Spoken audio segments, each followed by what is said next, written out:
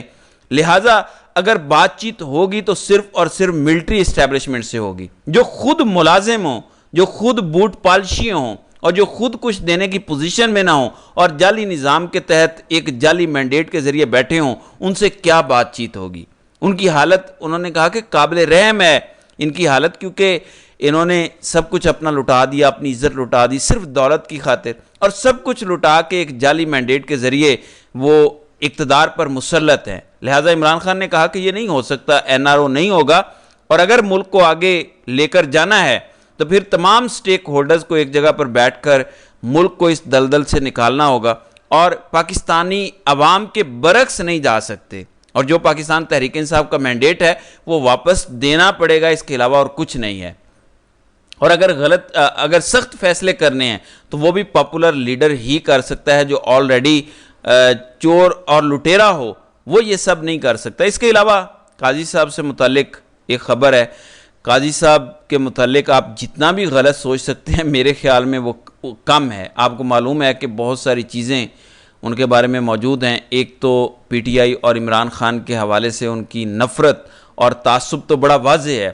پھر انسانی حقوق کی پامالی جس طرح سے پاکستان میں ہوتی آئی ہے، انہیں اس پر کوئی مسئلہ نہیں ہے. پاکستان میں جعلی الیکشن ہو گئے، انہیں کوئی مسئلہ نہیں ہوا. جعلی الیکشن کا وہ خود حصہ بن گئے، انہیں کوئی مسئلہ نہیں ہے. الزامات لگ گئے، ان کی تحقیقات ہونی تھی، تحقیقات نہیں کروائیں، انہیں کوئی مسئلہ نہیں ہے. پھر ارشد شریف شہید کا کیس، یہ ایک اندوہناک واقعہ ہے کہ جس پر ہر پاکستانی کا دل جو ہے وہ دکھی ہے. لیکن ارشد شریف شہید کا کیس انہوں نے پورے 10 مہینے نہیں لگایا، اور 10 مہینے کے بعد لگایا بھی تو انہوں نے غلط طریقے سے لگایا، اور رجسٹرار کو انہوں نے کہا کہ یہ لگا دیں. جسٹس منصور علی شاہ کے سامنے وہ لگا دیا گیا، اور اس میں نعیم اختر افغان اور جسٹس شاہد بلال حسن ان کے ساتھ بیٹھ گئے. تو جسٹس منصور علی شاہ نے بالکل صحیح پوائنٹ آؤٹ کیا کہ پہلے یہ لارجر بینچ کیس سن رہا تھا، تو یہ لارجر بینچ کے پاس جانا چاہیے. نمبر 2، یہ کیس جانا چاہیے تھا ججز کمیٹی کے پاس. ججز کمیٹی ڈیسائیڈ کرتی اور وہ بینچ تشکیل دیتی، تو یہ ججز کمیٹی کے پاس تو گیا ہی نہیں. تو انہوں نے کہا کہ شاید غلطی سے یہ ہمارے پاس آ گیا ہے. تو انہوں نے بہت شرم و حیا کی اوپن کورٹ میں کہ یہ غلطی سے آ گیا ہے، حالانکہ وہ جانتے تھے کہ یہ باقاعدہ ایک سازش اور پلان کے تحت قاضی صاحب نے لگایا ہے، اور اس کا مقصد یہ تھا کہ جسٹس منصور علی شاہ جو مستقبل کے چیف جسٹس ہیں انہیں مشکل میں ڈالا جائے. ایسا نہیں کہ وہ مشکل کیسز سنتے نہیں ہیں، وہ سنتے ہیں. بہرحال انہوں نے اسے پریکٹس اینڈ پروسیجر کمیٹی کو ریفر کیا اور کہا کہ ججز کمیٹی ڈیسائیڈ کرے، یہ لارجر بینچ کو جانا چاہیے. کل پھر اس کمیٹی کا اجلاس ہوا، اس میں یہ طے پایا، اور اس میں شہید ارشد شریف قتل کیس زیر بحث آیا، جس میں جسٹس منیب اختر نے کہا کہ یہ لارجر بینچ کے پاس جانا چاہیے تھا. قاضی فائز عیسیٰ کہتے رہے کہ نہیں، یہ اسی بینچ کے پاس جانا چاہیے، یعنی 3 ممبر بینچ کو جانا چاہیے، اس کے علاوہ کسی اور کے پاس نہیں جانا چاہیے. بہرحال اس کے بعد بحث ہوئی، اور پھر جسٹس منصور علی شاہ اور جسٹس منیب اختر نے اپنی رائے دے دی، اور قاضی فائز عیسیٰ کی رائے کو مسترد کر دیا. اور اس طرح سے پھر 5 رکنی بینچ تشکیل دیا گیا جسٹس جمال خان مندوخیل کی سربراہی میں، کیونکہ جسٹس جمال خان مندوخیل پہلے بھی اس بینچ کا حصہ تھے، اور جسٹس حسن اظہر رضوی اور جسٹس محمد علی مظہر بھی اس بینچ کا حصہ تھے. تو لہٰذا 2 آنریبل ججز وہی ہوں گے.